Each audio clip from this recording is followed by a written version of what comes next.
Interested in buying a DVD player. Can you help me, as I don't know very much about them? Of course. We sell quite a range. Actually, we're doing a customer survey at the moment, so I wonder if I could fill in this form about you, and that will actually help me to advise you on the best DVD player for you. Oh, okay. First of all, your occupation. Student. Okay. Then, have you already got a DVD player? No, I've never had one before. Uh-huh. And how much do you think you want to spend on a player? I'm not sure, really, but I have got a budget. My friend said I should allow about £100, but I can't afford over £85, so that's what I'm working on. Mm-hmm. And do you watch DVDs very often? Depends what you mean by often. I don't know what the norm is. Is it about 2 a week? I suppose I watch 3 a month. That's enough for me. Yes. What sort of films do you like watching then? Action movies? Not really. Oh. My boyfriend always insists we watch science fiction movies, but I prefer thrillers. Something to get your teeth into. Okay, just one more. Do you watch other DVDs? Ones that are not films, like music or something? Not much, because I don't want to spend the money on something I can watch on TV, but I occasionally rent out comedy programmes, and I fight with my boyfriend over all the sports DVDs he watches. You now have 30 seconds to read questions 5 to 10.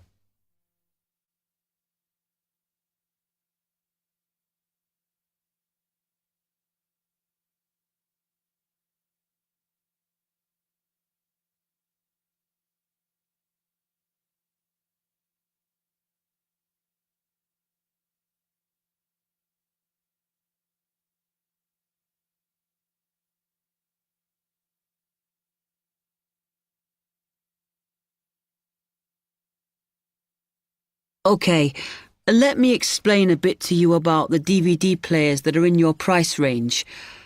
First, there's the DB30, which has only got basic features, but it is a bargain at £69.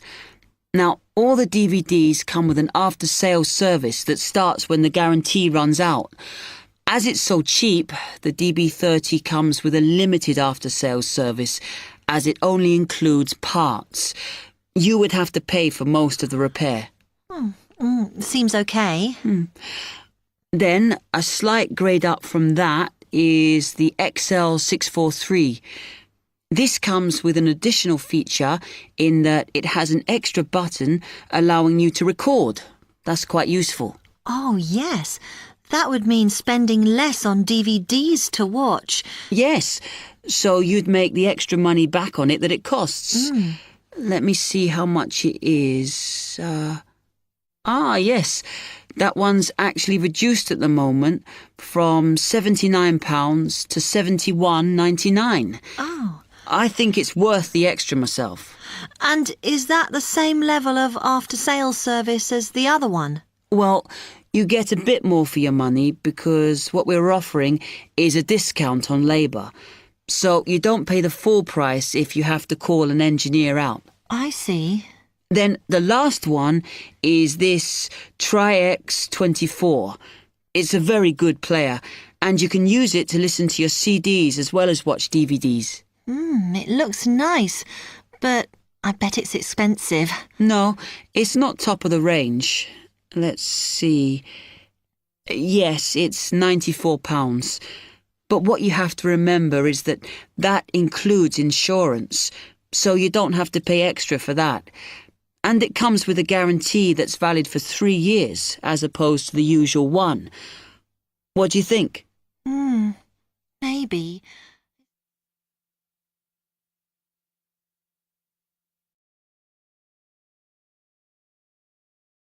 That is the end of part 1.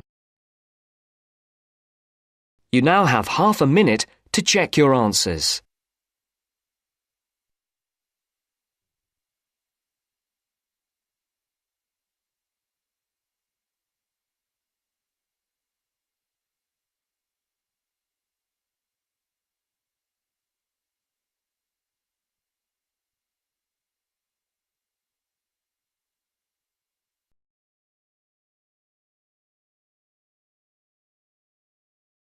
Now turns to Part 2. Part 2. Everyone knows that we have achieved a huge amount in terms of space exploration. First, you have some time to look at questions 11 to 16.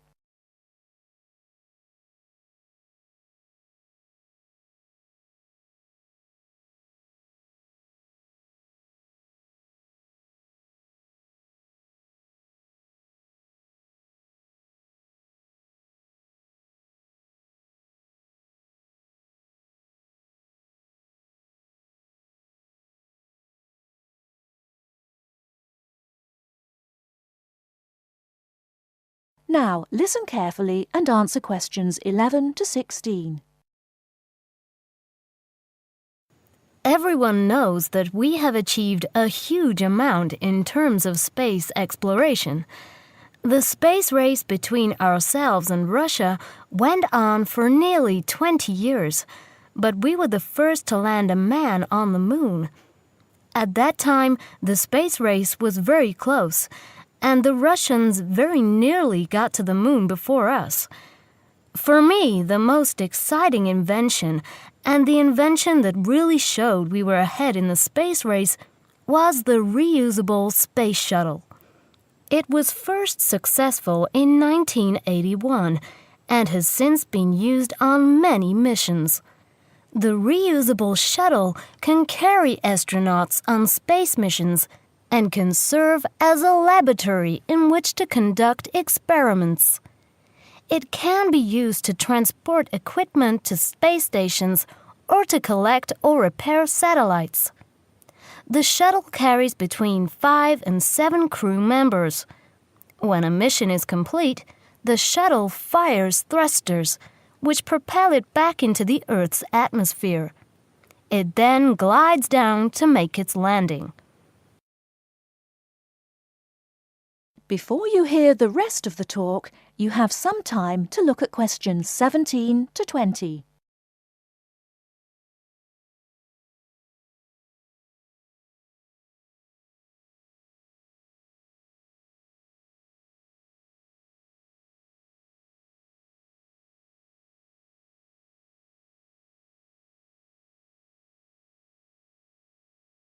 Now listen and answer questions 17 to 20.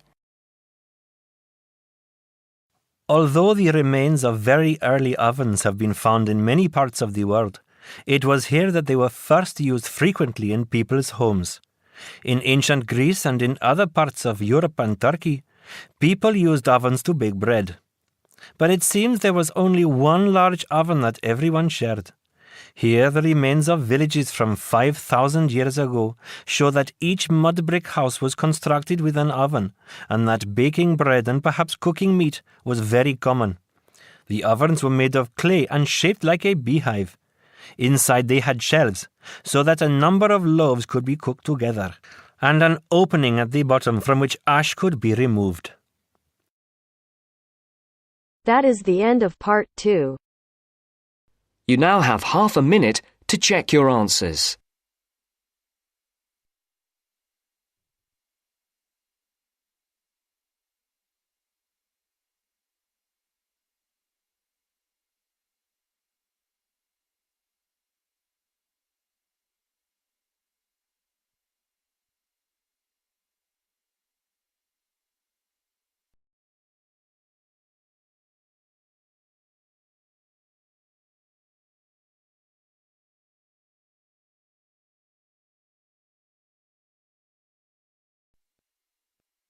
Now turns to Part 3. Part 3. You will hear a student, Penny, talking to two friends, Ray and Louise, about a television competition Ray has entered called Travel Documentary. Before you hear the conversation, you have some time to look at questions 21 to 26.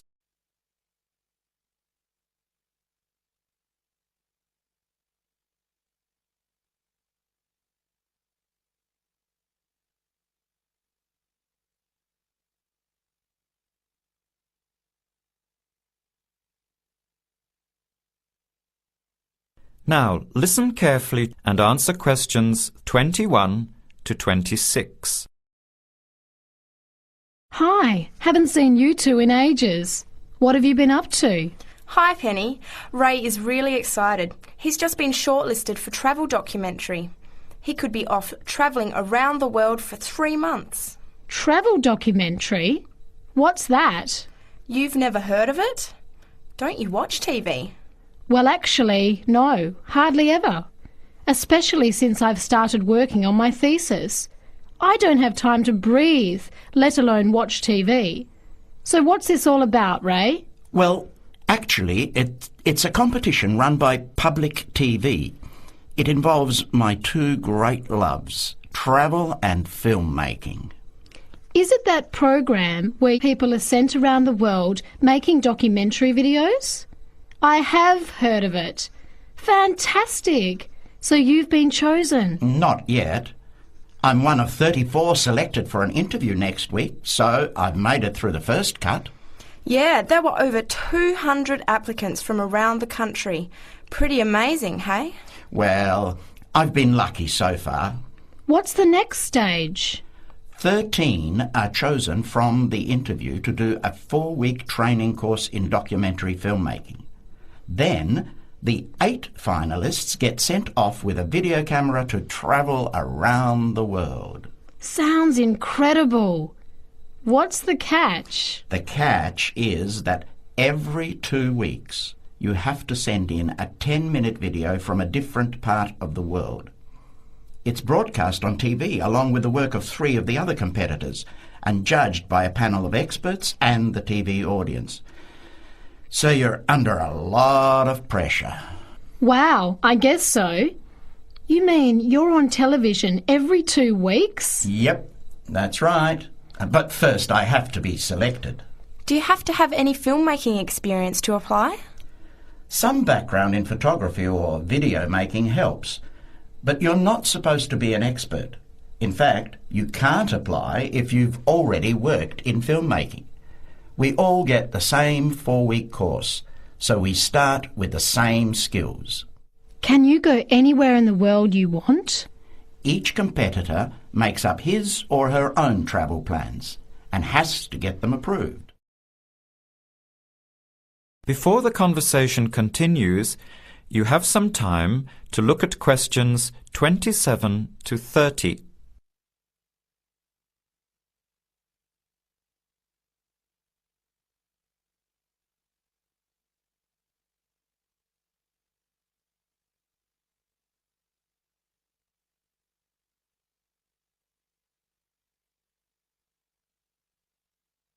Now, as the conversation continues, answer questions 27 to 30.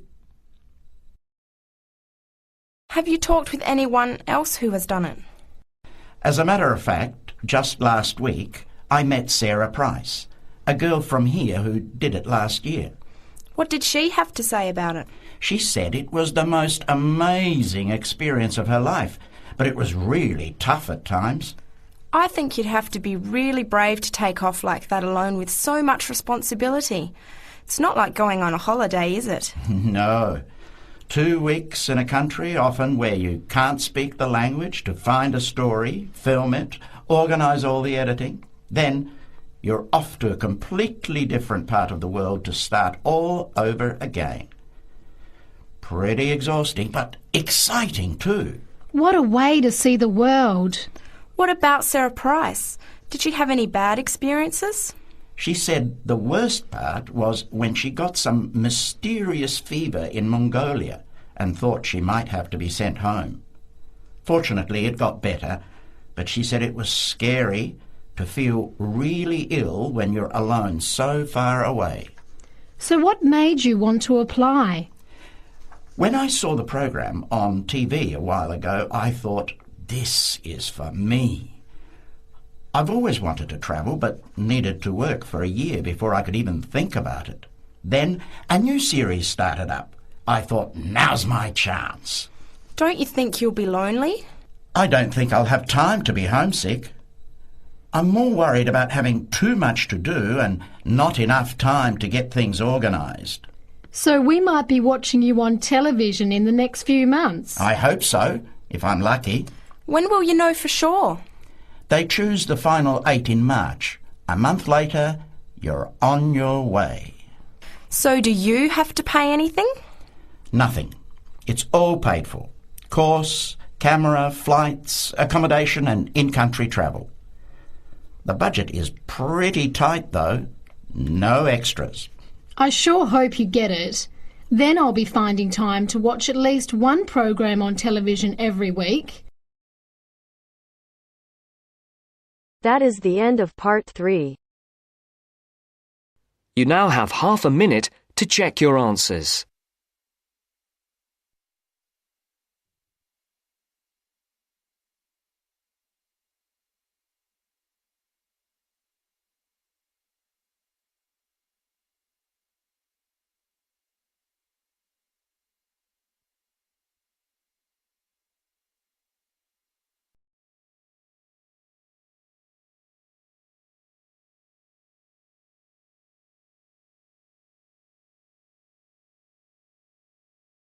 Now turns to part 4. Part 4. You are going to hear a talk on 2 famous American presidents. As you listen, fill the missing information in the notes below. First, you have some time to look at questions 31 to 40.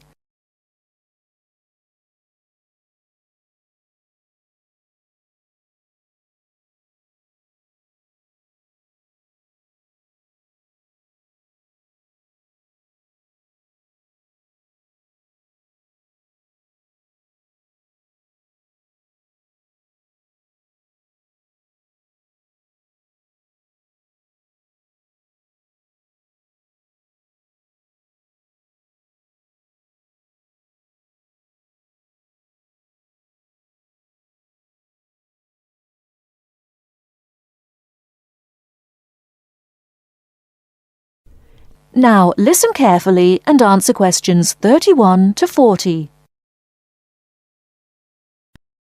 John F. Kennedy and Abraham Lincoln lived in different times and had very different family and educational backgrounds.